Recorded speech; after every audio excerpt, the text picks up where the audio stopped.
Hello, friends. Are you ready to bring more peace and balance into your life? Join us for this month's Action Hour as I sit down with mindfulness expert Megan Prager to explore the transformative power of mindfulness.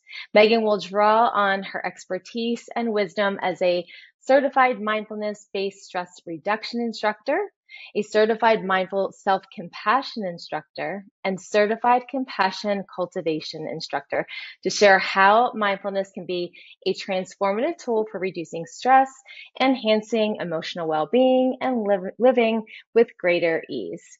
In this interview, you'll learn practical ways to integrate mindfulness into your daily routine, helping you stay grounded and improve your overall quality of life. Whether you're feeling overwhelmed or simply seeking more balance, Megan will explore how cultivating mindfulness, compassion, and self-awareness can restore calm and clarity. Don't miss this inspiring discussion designed to help you embrace mindful moments and create a more peaceful, centered life. Now, to give a little context around our interview today, this is a project of Whole Life Club, which is a Food Revolution Network ongoing membership community. Some of the questions that I will be bringing to this interview come from our Whole Life Club members. Nothing you hear today is medical advice. We are offering coaching and our own best insights. Always consult with a qualified healthcare professional regarding your specific healthcare realities and needs. Now I'd love to introduce you to Megan. Megan Prager is the Compassion Programs Director at UC San Diego for Mindfulness and co-founder of Mindful Labs. She is a certified instructor in mindfulness-based stress reduction, mindful self-compassion, and compassion cultivation. Megan also serves as an adjunct faculty member at San Diego State University and a lecturer at UC San Diego Rady Business School. She specializes in mindfulness and compassion training for Fortune 500 companies, educational institutions, and healthcare settings. Passionate about empowering individuals, Megan believes that through compassionate awareness, people can better shape their lives and well-being. Welcome, Megan. Thank you so much, Nichole. It's a pleasure to be here.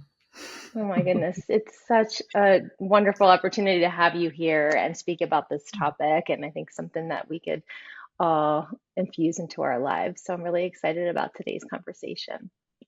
Yeah, I'd me love to too. start. Thank you.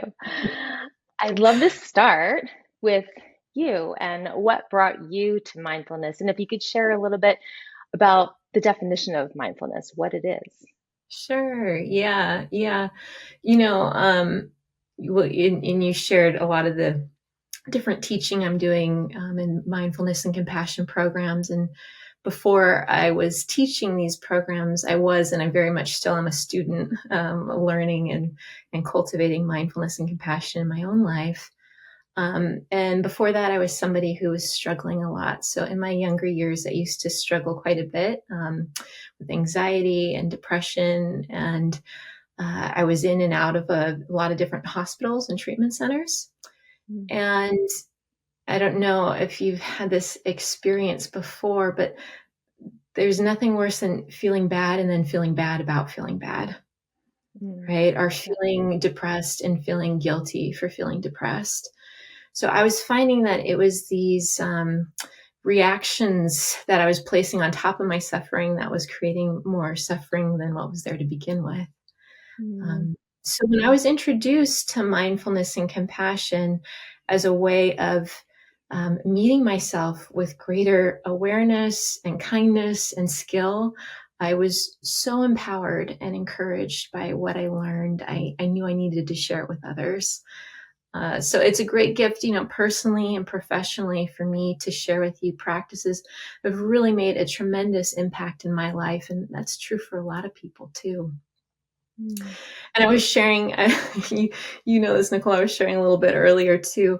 I was not a willing part. I did not come into this really excited about mindfulness or compassion. I was actually quite skeptical of it. I thought it sounded very California hippy dippy. Like, what am I getting into?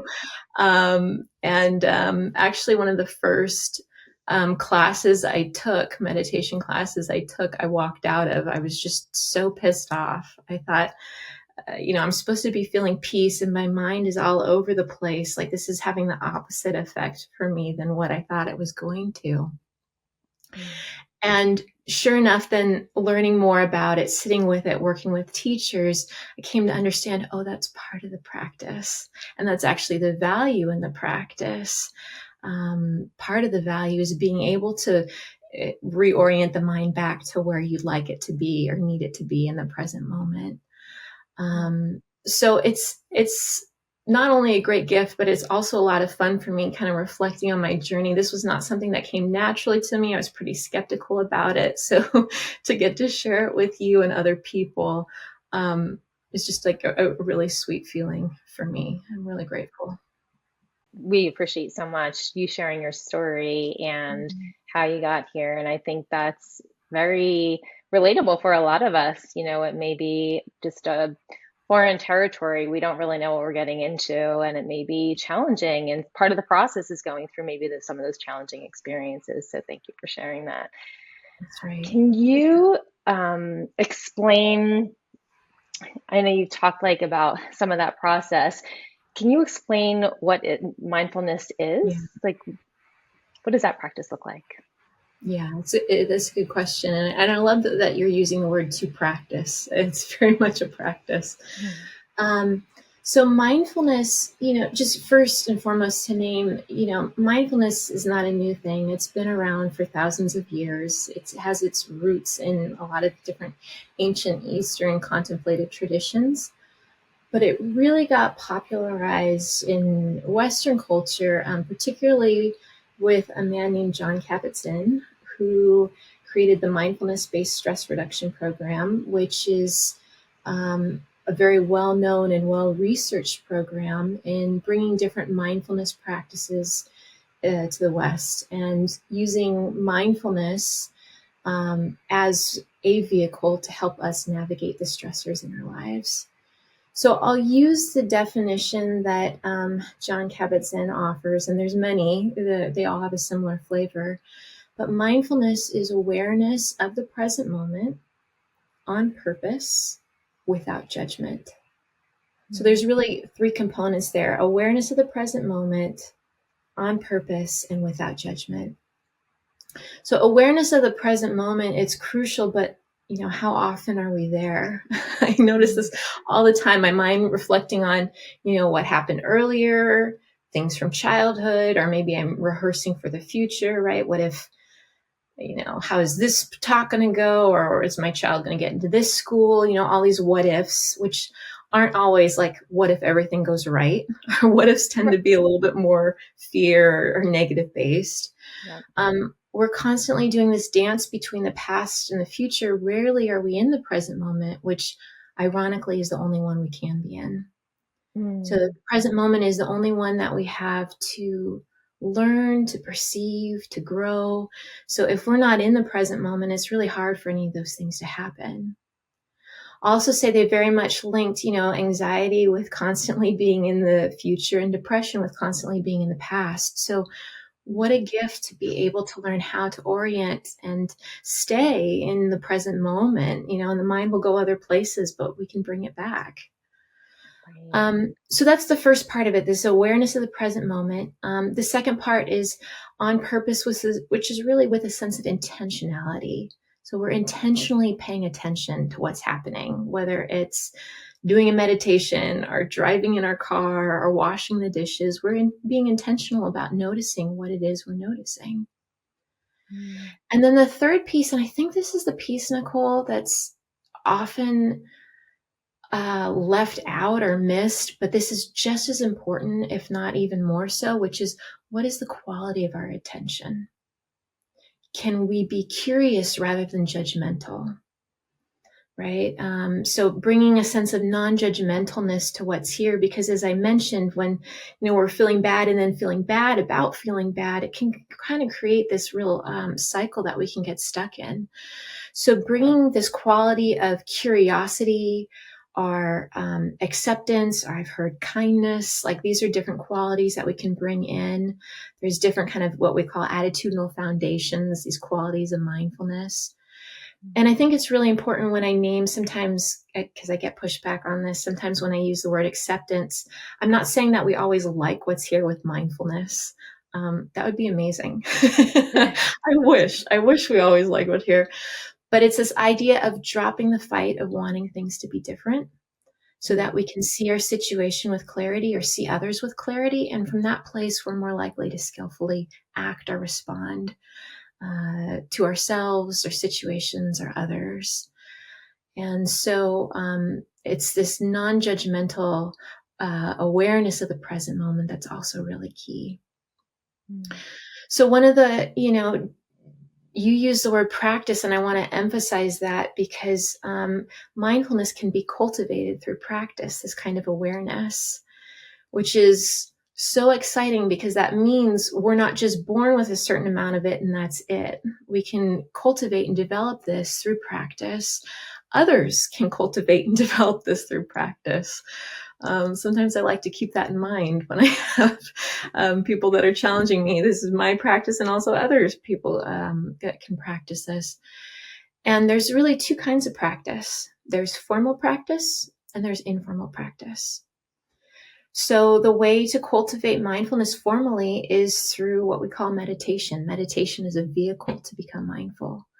So sitting down, or you don't have to sit for meditation. You can stand, you can walk, setting aside a certain amount of time to practice paying attention in a particular way, listening to guided audio meditations or doing your own meditation.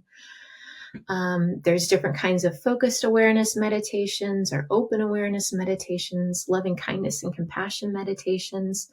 So this is a way that we can cultivate mindfulness formally. But informally, we can just cultivate mindfulness in everyday life by just paying attention to what we're doing as we're doing it. So that really means that, any moment can be a moment to cultivate mindfulness. This is one of the things that I hear a lot from people. Like, I don't have the time to cultivate mindfulness. And there's a couple ways that we could look at that. But one is just keeping in mind you have informal practice. So as you're walking the dog, actually paying attention to walking the dog, feeling your feet as you're walking on the ground, noticing how your dog's swing, actually really being there in that moment as opposed to thinking about what you have next at work or things from earlier. Doing the dishes, driving. I highly recommend mindful driving, right? But how often do we just arrive at a place and, we weren't really necessarily, it was kind of on autopilot. We weren't really paying attention to maybe how fast we were going or the route that we were taking. So, paying attention to what we're doing as we're doing it is a great way to cultivate mindfulness in addition to the formal practice. And it's nice to have a mixture of both, right? If we sit down and set aside time to practice cultivating mindfulness in meditation, we're more likely for mindfulness and this kind of awareness to arise just informally in everyday life. So it's great to have a balance of both, if that makes sense.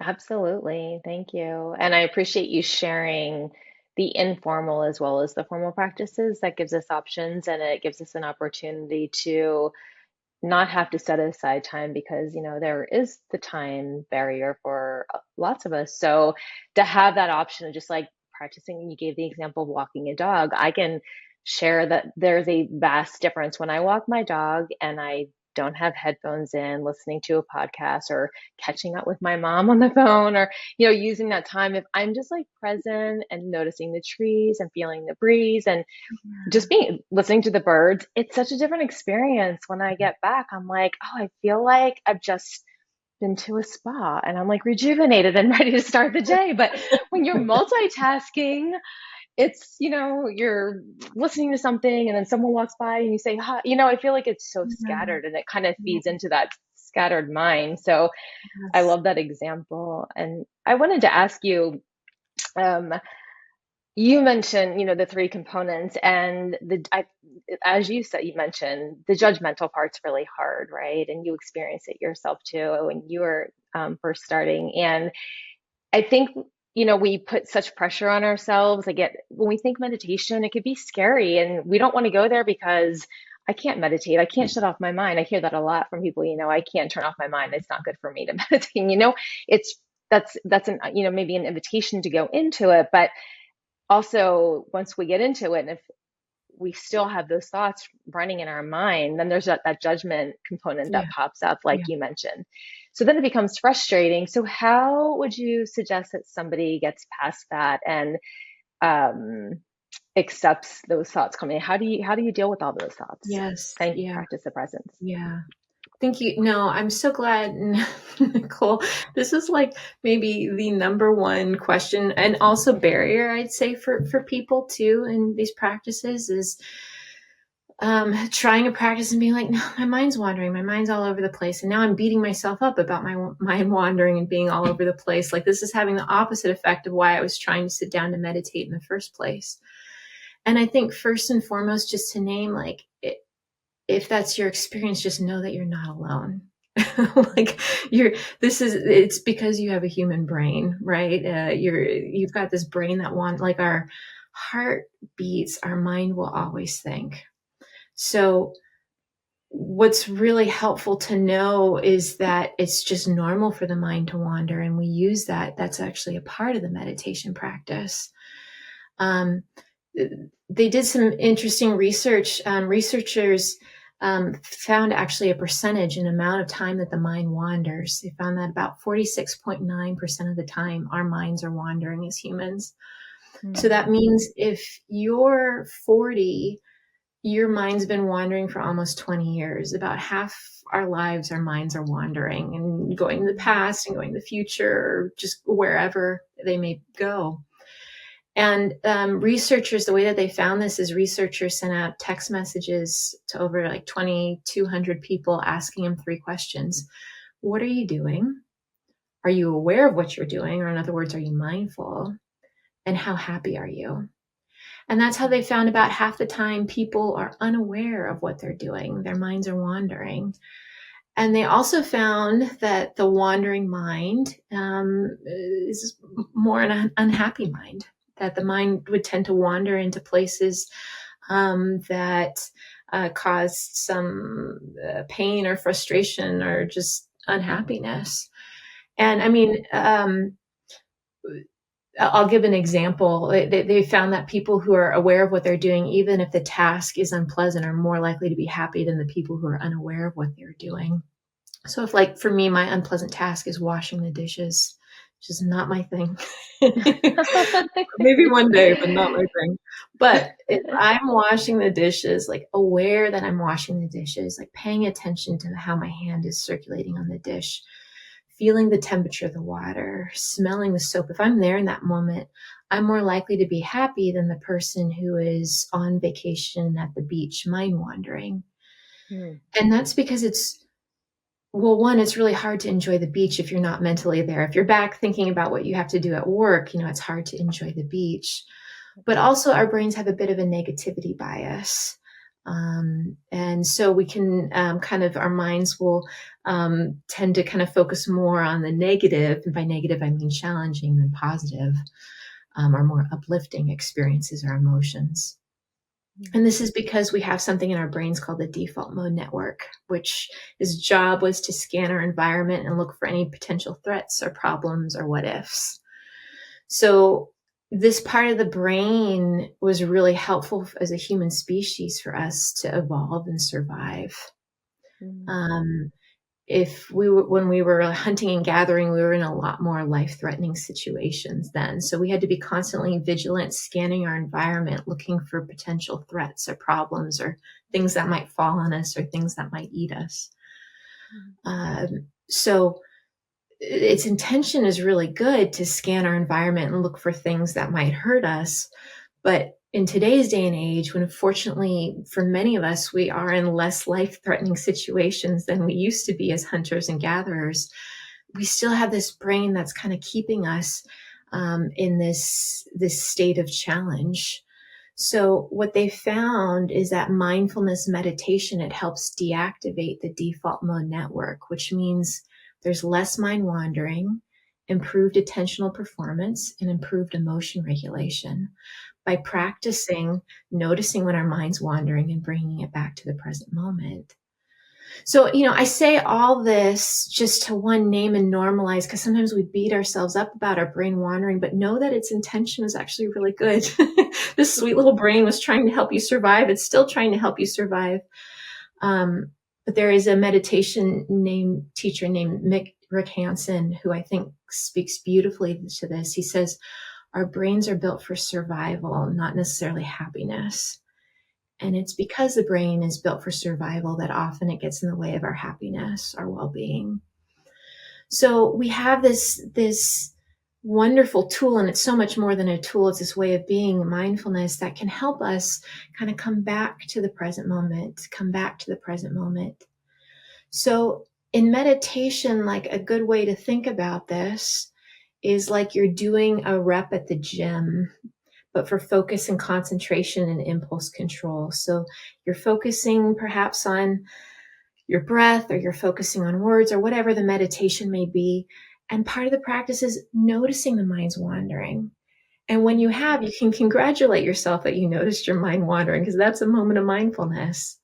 And then bringing it back to focusing on whatever the intention of the meditation is. And the mind will wander again, right? Because we know about half the time our mind's wandering, and we bring it back. And each time we do that, we're building this muscle of focus and concentration and impulse control.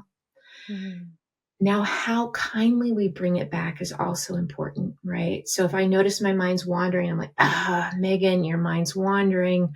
Why is it wandering again? It shouldn't be wandering, you idiot. You can hear the inner critic there, right? So bringing it back, sometimes we like to liken it to a puppy.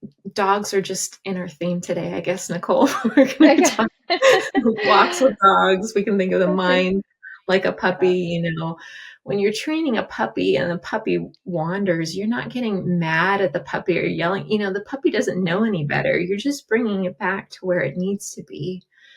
So can we have that same quality of gentle and firmly, okay, mind, I see where you're going, and let's bring it back.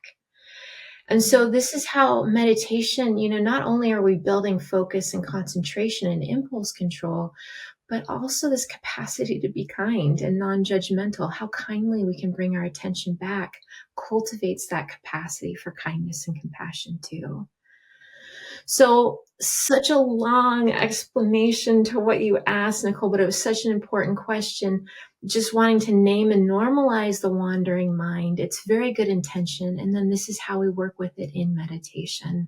You haven't done anything wrong if you're noticing that. Thank you so much for clearing that up, Megan. I mean, it was a really important explanation. I think that every touch point that you had there was an important part of recognizing that this is normal and to have compassion for yourself as you move through it. I love the puppy analogy because, have compassion for yourself, or just picture a puppy, like you're calling back a puppy. And I feel like everyone's heart can fill up with love thinking about a puppy. So, just having that compassion, you can naturally like bring that compassion to your heart and also show that to yourself as you bring it back. And I also love that you mentioned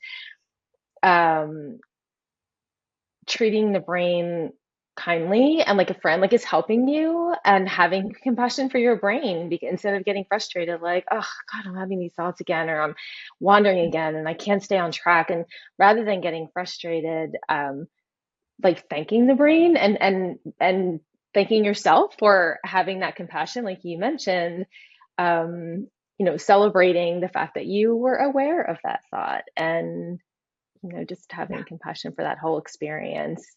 With practice, hopefully it becomes a natural part of the process. And it does. Over time and over practice, this gets easier. Even the most experienced meditators, their minds still wander. So the goal is not to, stop mind wandering, but we'll be able to notice a little bit more quickly and maybe spend longer times, focused on what it is that we're bringing our attention to through time and practice. It does get easier. And that's important for many people to know, I think, or it certainly was for me. It gets easier. Absolutely. I think, with practice. So what is that time period? Maybe it varies for every person, but what could people expect? Like, when can they see that start to become a little bit easier? Is it Yeah. after a few practices, after a year? What's the time that needs to be dedicated to this practice? It's a great question, and it is totally an individual journey and experience.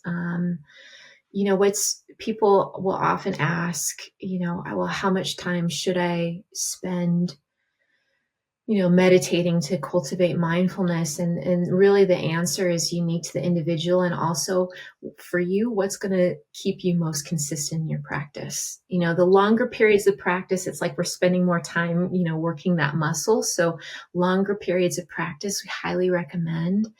But for some people, that's a real barrier, and then they're just not doing it at all. So if all you have is, if you can just set aside, 5 minutes during the day to sit down and set aside some time to listen to a 5-minute practice or do your own 5-minute practice, staying consistent with something like that, you will see results over a period of time. But it's different for everybody. And what's more important than time is consistency. So how can we stay consistent? And again, it can be this mixture of formal practice or informal practice. In the Mindfulness-Based stress reduction program, which I mentioned John Kabat-Zinn created, they do about 45 minutes to an hour a day of practice. And that's where so many well-researched benefits have come out of it. And for some people, it'll be less than that. For some people, it'll be more. But to really kind of start where you are, and I think it can be helpful to start small and work your way up. When we're trying to build a habit or consistency, setting aside these really big amounts of time, I'm going to do 2 hours a day. I'm going to see how mindful I can be for the whole day. We may find that overwhelms us initially. So to start small and to work your way up is an important recommendation, in addition to listening to guided audio recordings. I know for me, I found those really helpful when I was starting my formal practice. Listening to teachers, having teachers remind me in my meditation to notice if I saw my mind or was aware of my mind wandering. An insight timer, as we've talked about, is a great resource for different guided meditations. UCSD Center for Mindfulness has a bunch of guided meditations as well that are wonderful. And the Center for MSC, there's so many different ways that we can access guided meditations to support us as we're cultivating our practice. Thank you. Yeah, thanks for those resources. How can practicing mindfulness help reduce stress and help us maintain balance in our lives?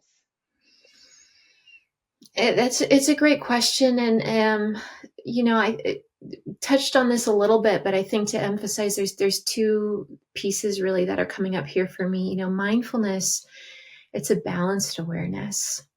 So we're not ignoring our pain. We're also not over-identified with it. We're not ignoring what's happening in the world. We're also not over-identified, consumed. It's the only thing that's happening in this moment. It's this balanced awareness which allows us clear seeing. And so I think, if we think of mindfulness as awareness that gives us information, and information is such an important resource for us towards, what we might need or self-care or how we might navigate situations. So mindfulness gives us really important awareness towards, positive, needs or changes or shifts that we need to make in life to be able to care for ourselves. It's a great source of information. And then mindfulness practice itself is extremely calming and grounding for the mind. I know, when I used to struggle, I used to have panic attacks. Actually, I had a lot of panic attacks. And what I noticed about my panic attacks was the mind is just like thought after thought after thought, and it's overwhelming and it's just constant. That can be really anxiety producing. There's these, a lot of our mindfulness practice, and I'm talking about some kind of focused awareness practices, focusing the mind on one thing can be very calming and grounding for the mind instead. Mind wanders. Okay, now let's come back to focusing on the breath. Or mind wanders, let me come back to focusing on the soles of my feet, whatever it may be. So it has this calming and grounding aspect to it that can be really important for ourselves in moments of difficulty or overwhelm that we're experiencing.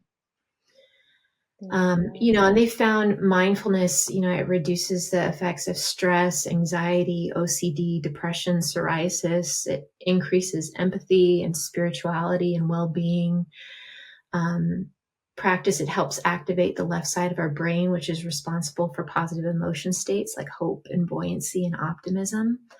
So there's a lot of research that supports the benefits of practice, and the experiment for each of us is to see, what we notice when we try it.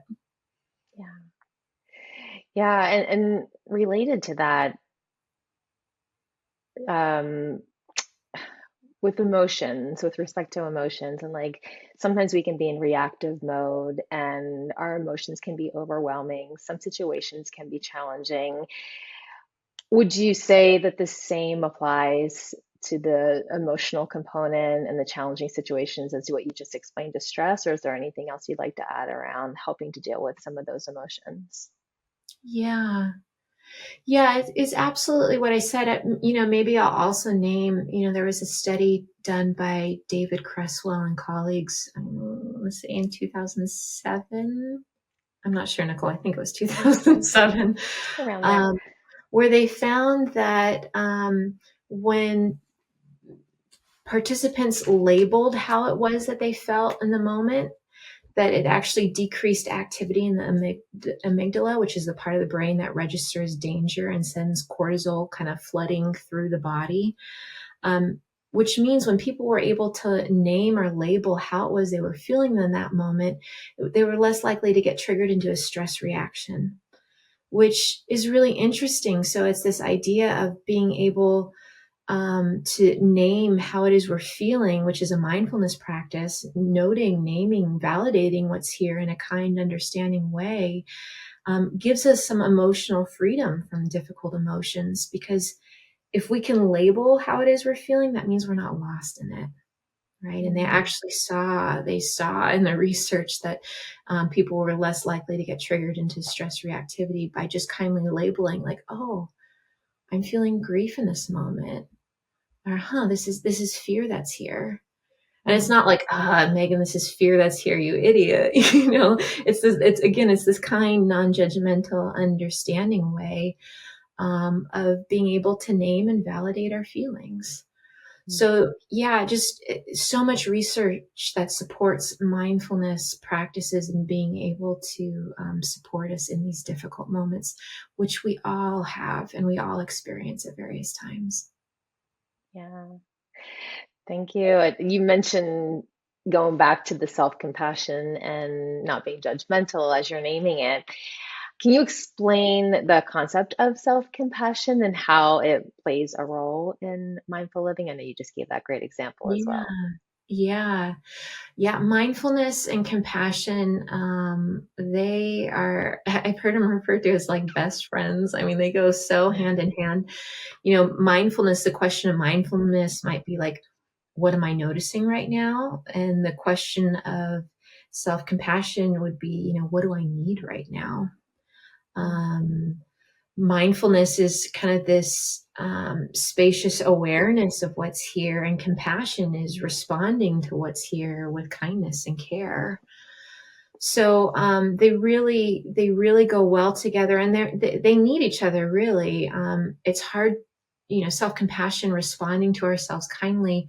It's hard to do that if we're unaware that we're suffering to begin with, right? We need the mindfulness piece. And, self-compassion is needed in mindfulness, I'd say too. And this is really, want to emphasize the work of Doctors Kristen Neff and Chris Germer when I'm talking about this, the founders of the Mindful Self-Compassion Program. They say, self-compassion is needed with mindfulness too, because it's hard to open to the fullness of what's happening in the present moment, especially if it's really difficult or painful, if we don't have some of the safety that self-compassion creates. So I think, they go hand in hand in these ways. And if I were to name what self-compassion is, one of the exercises we like to do in the Mindful Self-Compassion Program is explore, how do I treat a friend? And oftentimes participants find that When they're thinking about how they treat a friend when a friend is really struggling, they would really listen to what they're saying, be there for them, remind them they're not alone, put their arm around them, just respond in these kind ways. But when we invite participants to think of, so how do you respond to yourself when you're struggling? There can be such a contrast between the two. So one of the ways that we like to think about self-compassion is treating ourselves with just as much kindness as we would a dear friend when things go wrong. Right? That kind of, that warmth and care and tenderness.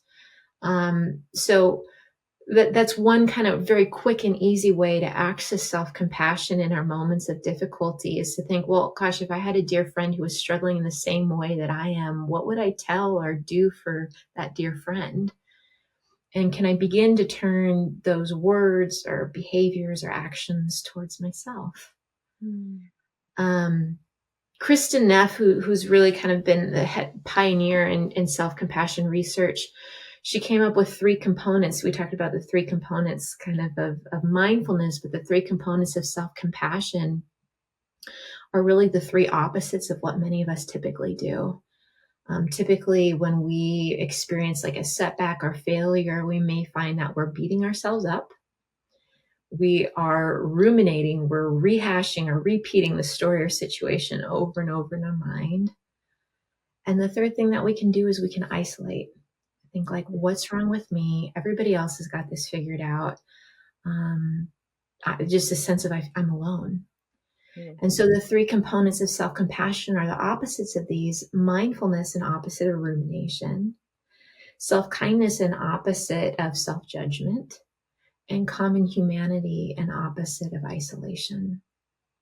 So we've talked quite a bit about mindfulness, so I won't keep going there, though I'd happily keep going. I'm going to stop myself. The second component, common humanity, I think it's one of the most profound things we can offer ourselves in these difficult moments, is this reminder: I'm not alone. I'm not the first or the last person to make a mistake or experience a setback, or for life to not go according to the plan. Like, there's nothing uniquely wrong with me for experiencing these things. To be human is just to be messy at times. We don't always get it right. Life doesn't always go the way we want it to. There's nothing uniquely wrong with you.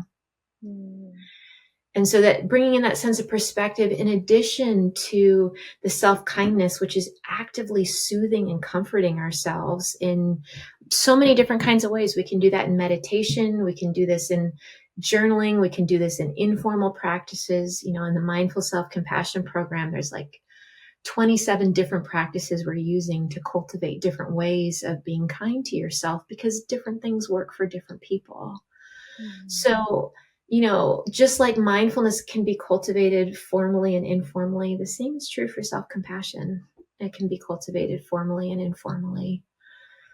And I think one of the big misconceptions, I'll just kind of share this briefly, is, and this is one thing that held me back from self-compassion practice, is, that it's kind of this California hippy dippy or weak, or I'm not sure what this is. And just to name that, self-compassion, it does have this soothing and tender and nourishing side, like really caring for ourselves, being tender for ourselves in these difficult moments. But if you think about what compassion is, it's a kind, wise response to suffering, which means this also has to have a fierce component to it. It's about the alleviation of suffering. So self-compassion is also about protecting ourselves, providing for ourselves, motivating ourselves, setting boundaries, putting our foots down, saying no, standing up to injustice. This is compassion too, and is just as important as like the soothing, nurturing, tender side. We need both the fierce and the tender. And so when people come up and tell me, because I can really resonate with this kind of sounds kind of weak or California hippy dippy, it's important to keep that side of compassion in mind too. And researchers have found that people who are self-compassionate are better able to cope with tough situations like divorce and trauma and chronic pain. So it's very much a source of strength, and a great gift when we start practicing. I think we all soon find that. Yeah. I really appreciate that you shared that other side of self-compassion and the side of strength, because I think you're right that so often we think that it may be a sign of weakness and being overly kind, and it can sound a little woo sometimes, like, oh, peace and love, for everybody. There is it makes sense that there's a strength component. It takes a lot to build that the self compassion, and like it feels almost like a muscle, as you mentioned with mindfulness, that when you build that and you build that resilience. So um, I love to see that other side of self compassion, and I feel like it makes it more accessible to more people when you could see both sides, and it was just helpful to hear. So thank you for sharing that. Yeah, thank you. What are some simple, going back to mindfulness? I know you love the topic of mindfulness, so we're going to go back into that. Not that the self-compassion wasn't wonderful, but that was an excellent explanation of it. So thank you again. But the simple mindfulness, I just like to talk about some practical things that folks can do at home. What are some simple mindfulness techniques? And I know we've kind of threaded them throughout this conversation. Walking the dog was one example, but anything else you can add, whether it's the formal or informal type of mindfulness, how can folks start practicing this at home? Yeah. Yeah. Well, we've already talked about, different guided audios that you can listen to that can often help people, start off on their journey towards practice. Informally, we've talked about just paying attention to doing what you're doing as you're doing it. And I think I really loved your example, Nichole, when you were walking your dog. Also what I heard you doing a lot was using your senses. Like, senses are great portals to present moment awareness. Like, what am I seeing? What am I hearing? What am I smelling? That's a mindfulness practice right there, using our senses to actually be in the present moment. So these are little brief practices that we can do. I'll also say that, for some of us, uh, doing practice in a seated posture can be really helpful, but for some of us, maybe it's movement. So keep in mind, like, yoga can be a mindful movement practice. Walking is a mindful movement practice.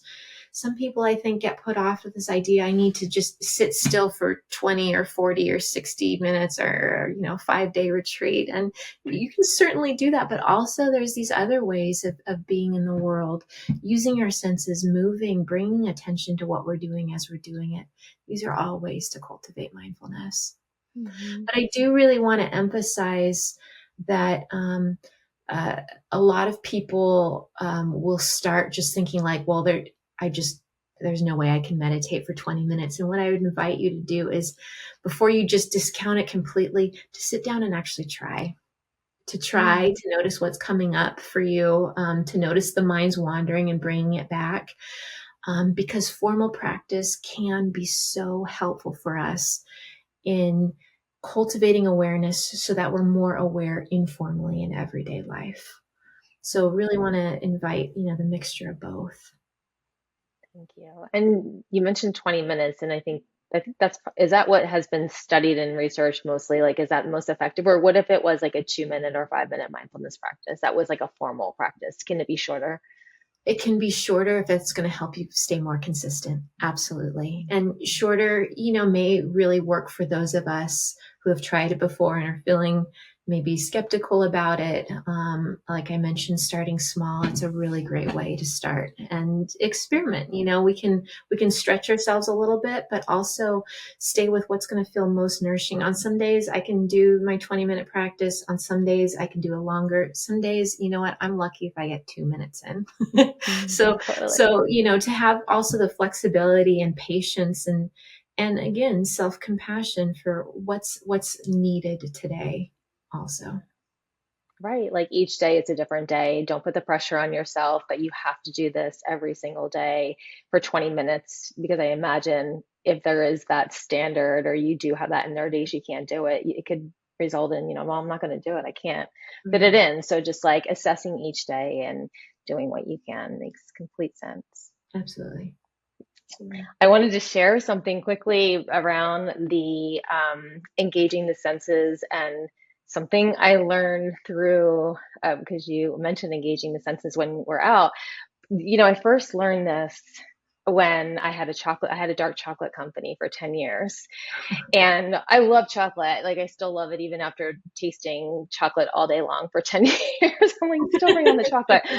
But I used to do like a chocolate experience with people because I think chocolate is so delicious, right? And we just want to like get it in our mouth as quickly as possible, and we chew on it and want to enjoy it. But really enjoying it is like by engaging all of your senses. So I would have folks like look at the chocolate and notice, is it shiny or is it dull, and smell it and taste it, and don't chew it. Let it melt on your, like, a little piece. And we're talking about, dark chocolate, non-dairy, of course, for everybody listening, and like, get those bitter compounds.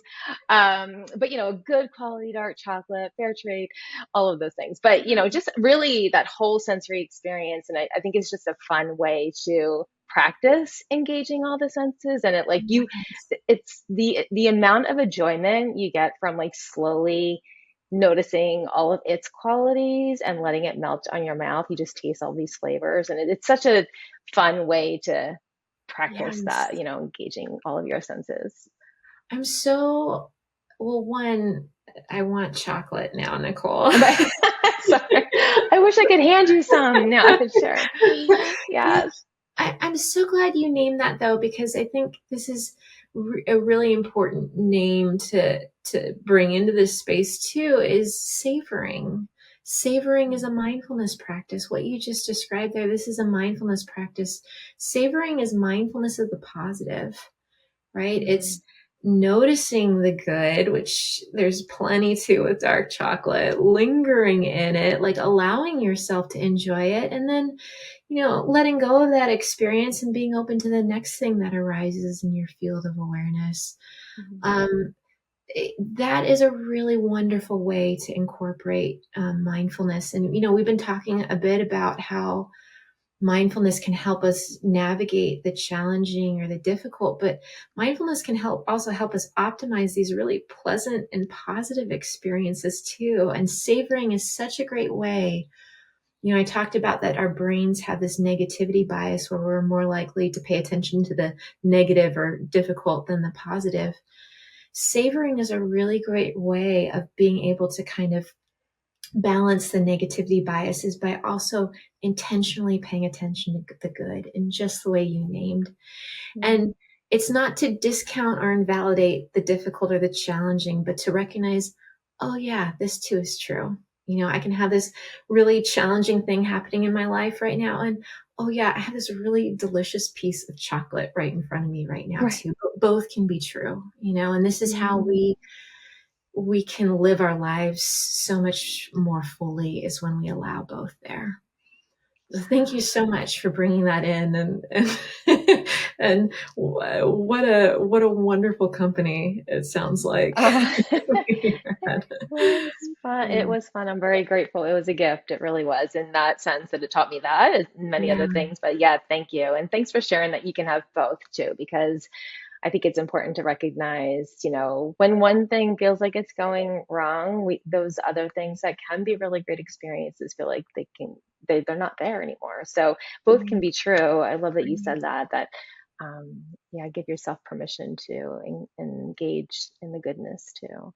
yeah, I'd love to move on to some of our wonderful questions from our Whole Life Club members, if you have a few more minutes for those. yeah, Thank you. absolutely.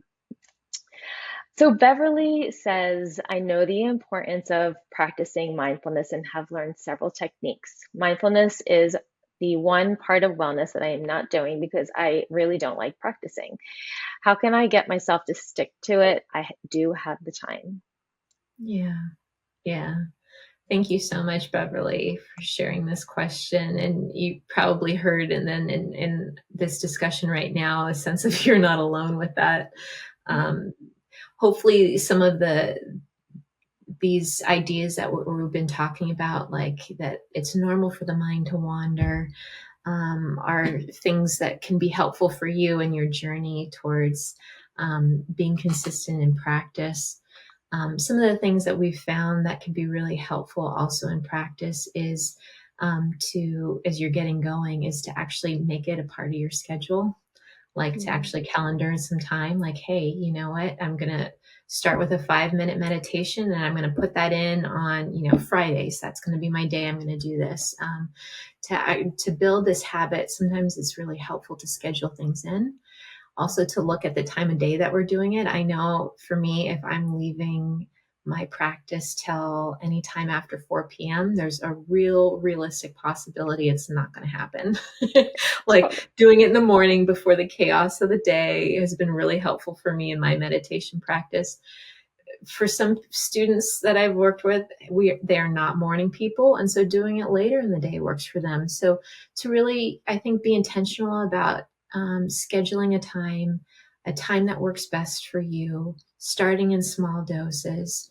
And, something else that can help people too is like a buddy system. If you live with somebody who you want to try practicing incorporating this with, who's willing to do it. That's also an important piece of that to do. Or maybe you have a friend, or, again, there's different apps that you can join, and be in community with other people can be really helpful for consistency, to be in community with people. I'll also share, I think that's the value of, classes. And you certainly don't have to take a class to develop this habit and way of being mindful and compassionate, but classes can help. It can help with the consistency, the accountability, the being in community. That's a good way also to build it into a habit in your life. Yeah. And you offered so many tips here, even like the informal types of mindfulness that I wonder might be helpful to Beverly, just to engage in mindfulness with your daily task as you're moving, not to Exactly. even have that formal practice, but you can, of course, it's encouraged, I'm sure, but also just to start practicing it as you're moving through your daily things that you do. Yeah, Exactly. thank you for sharing those extra tips. I love the idea of a buddy system too.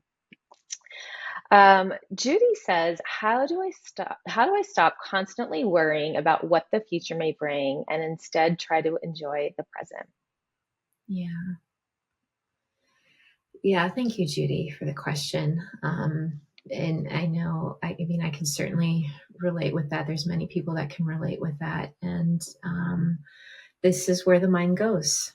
As we talked about, it goes into the past, it goes into the future. And I think one of the things maybe that I should name too is that I wouldn't want to give the past or the future a bad rap. Like, it can be helpful. Like, sometimes we need to go into the past, we need to go in the future. Um, but can we be aware that, our mind's thinking about the future, or be aware that our mind's thinking about the past as we're in those places? So that way we don't have to get lost or stuck there if it's not so useful. So if you're finding that your mind is going into the future and worries, and that it's actually not a place that benefits or serves you, that this is part of the practice. And what I hear you already noticing is, like, you're aware that when your mind's going there. So noticing, my mind's going into a place that's actually painful and not going to be helping me in this moment. Let me come back to focusing my mind on, what I'm doing in this present moment, or focusing on the leaves outside on the tree, or whatever it may be. So just really wanting to validate that, Judy, you're even noticing when your mind's going there. And then this is our practice of coming back to the present moment. And then again, each time you're doing that, you're building this rep of focus and concentration and impulse control. And it gets easier as time goes on to notice and do so. And I think, and of course, when things are challenging like that, it's not just like bringing back to the present moment, but also just great care and understanding, of course, like, there's things that are going on in our lives and things that are going on in the world that cause us a lot of concern or pain or difficulty. So bringing a lot of kindness and understanding for the fact that your mind's going there. I think meeting those thoughts with self-compassion is one of the kindest things that we can do, and often one of the most useful things we can do in those moments, is bringing a little bit of understanding to the mind even going there in the first place. Mm. Thank you for sharing that. Yeah. Yeah, you've also offered so many tips throughout our conversation in addition to these tips today. I I feel like Judy and Beverly will have a nice toolkit to use at home now after our conversation today. We have one more from Colleen. I live with someone who is not very present. He's always in fifth gear, very good at getting stuff done, but I wish he would be more balanced. I have been integrating mindfulness into my daily, weekly routines, but I find I wish he would slow down. And I feel his way of life can have a negative effect on my calmness. How do I try to encourage him to slow down? Or is it not my place to suggest such a thing? Should I just focus on myself? What are your Mm, tips for Colleen? Thank you, Colleen. I know there's other people listening to this that are so grateful for that question. Yes. um, my answer to this is perhaps not the one that's going to be the most exciting or wanted. I think wouldn't it be so great if I had some tips like, hey, do this and it will change so and so in your life and it will make them more mindful magically all of a sudden. And that's just really not the way that the practice works. And we can't change others can't, just change us like this. I love one of the quotes that John Kabat-Zinn says that has always stuck out with me is he says, you can't stop the waves, but you can learn to surf. Can't Love stop that the quote. waves, but you can learn to surf. So, we can't always take difficulties or challenges or frustrations or other people's struggles away, but we can, with our practice and with awareness, look at how we're meeting those, right, in these moments of struggle. And I think, Colleen, it kind of sounded like at the end, on this idea of, or, is this not necessarily my place to change this person? What we do have control over is ourselves and our own reactions or responses to the person. So mindfulness can, when we're on autopilot, we're more likely to react. With mindfulness, we're more likely to respond, Mm. right? And that can be so helpful in those moments when we're rubbing up against some kind of friction with another, is to have kind of this clear awareness of what's happening for me, what might be happening for the other, what's happening in the situation, and to respond in those moments rather than to get lost in another person's autopilot reactivity. So I think it can be easy to kind of, when somebody else is busy, it can spark in us kind of a busyness, or when somebody else is frustrated, it can spark in ourselves kind of frustration. We have these things called mirror neurons, which kind of means we're likely to, mimic other people in our lives. And there's a positive psychologist named Barbara Fredrickson who talks about how that can create a downward spiral of negative emotion, or again, challenging emotion. When somebody's frustrated, we can get frustrated and it can just lead to this downward spiral. But, when we show up in our lives with awareness and care for ourselves or others, we're less likely to get caught in that downward spiral of another person's busyness or difficulties or emotions, and can really meet them in a different way. It'll impact our body language. It'll impact our tone. It'll impact the words that we're going to say to another person, which can sometimes really change the courses of the conversations we have with others who aren't maybe mindful or as compassionate as we were hoping for, or whatever it may be. It may not change the course of the conversation. That person may stay exactly as they are in a very busy world, but then at the very least, we're not getting caught in their busyness or downward spirals of difficulty or challenge.